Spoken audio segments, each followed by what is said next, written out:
And the main talking point seems to be Abada or Dyson Maeda. Kyogo as well. He's got that pace, he's got that trickery round the defenders. That run. Difficult. We're going to have to keep a hold of the ball, and maybe passes like Hatate's will get. I think Rio Hatate, as you say, is just that little bit flashier, and for maybe even more if he can kind of continue to play at this level and probably offer more as well. 皆さんこんにちは。いつも多くのライクありがとうございます。今回は50ライクでシャフタール対セルティックの試合終了後の動画を投稿します。その動画には古橋選手であったり、旗手選手、前田選手の評価をする現地セルティックサポーターの動画になります。そしてこのコメント欄にスコア予想を当てた方は試合終了後の動画で名前を発表します。なので冨安選手に関してなんですけれども、皆さんご存知のようにプレミアリーグは延期となったんですけど、今回の、ヨーロッパリーグ PSV アンドーベン戦も、延期となったため、アーセナルの現地サポーターが冨安を評価する動画は、土曜日になります。そのブレントフォードのプレビューとともに、その動画をアップロードします。今回の動画に関しては、レアル・マドリード戦の旗手選手の、プレーについてであったり、あとはこのチャンピオンズリーグ戦のスタメン予想について語る動画になります。And the main talking point seems to be Abada or Dyson Maeda in terms of the wide position, and then Kyogo or Giakoumakis. But I think if Kyogo's fit, I think Kyogo starts again. It's away from home, potentially more space in behind to exploit his pace. So if he's fully fit, I'd imagine he would start. So then it's just down to that final one. He gave Abada the nod last week. Wouldn't surprise me if he gives Dyson the nod this week. But Maeda's obviously a good option as well. In terms of Kyogo, Giakoumakis, Joe, would you go for the pace in an away game like this? It's a tough one. Whether you go with a big guy up front who can sort of bring players in if you want to go that out ball and if you're going to be under pressure away from home. But, Kyogo as well, he's got that pace, he's got that trickery round the defenders, that running off the ball as well. It's a difficult choice for Angie, don't get me wrong. It's a tough one. I'm still undecided. Just excited to see that midfield again. I love watching them, McGregor, Hatate, O'Reilly. I think they're made for this level, and I honestly think they'll cause Shakhtar trouble on Wednesday night. I've already said this, but I'm quietly confident that if we put in the same level of performance as we did last week against Madrid, and we take our chances, I think we get a positive result, and a positive result could even be a point. I think if we come away with a point, that's fine. You move on to Leipzig away, you've got a point on the board. I've never been against Giakoumakis. I've just always felt like Kyogo, is a level ahead. And to some extent, I think Kyogo does have certain attributes that, are more exciting and explosive than Giakoumakis has.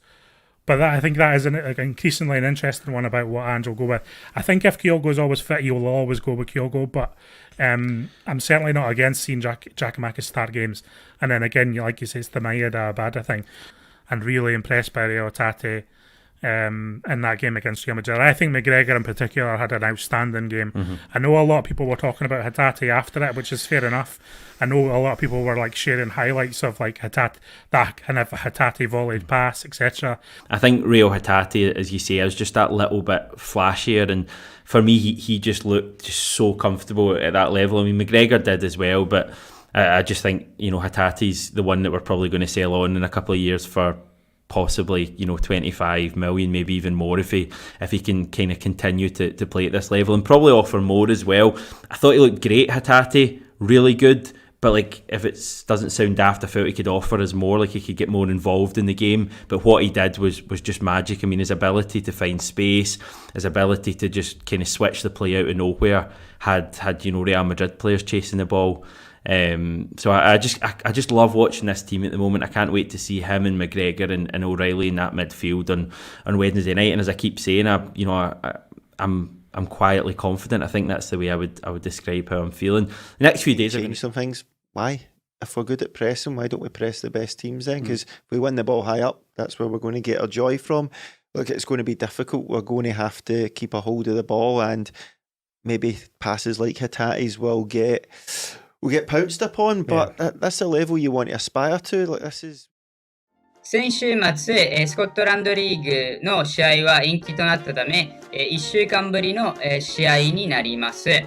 アウェー戦にはなるんですけれども、もちろん、シャフタールにとってもポーランドでの、試合になるので、もちろんホームゲームとは言えないんですけど、両チームにとって、アウェーの試合になります。前節シャフタールで、大活躍したのがこのマリアン・シュベットなんですけども、レーティングが 8.5 で、2点を決めました。で、彼についてちょっと調べたんですけど、元セビージャの選手なんですね。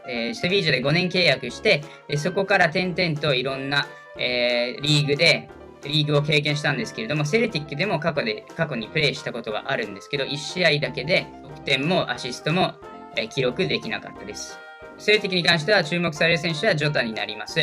前節はレアル・マドリード戦だったので、まだ0ゴール、0アシストです。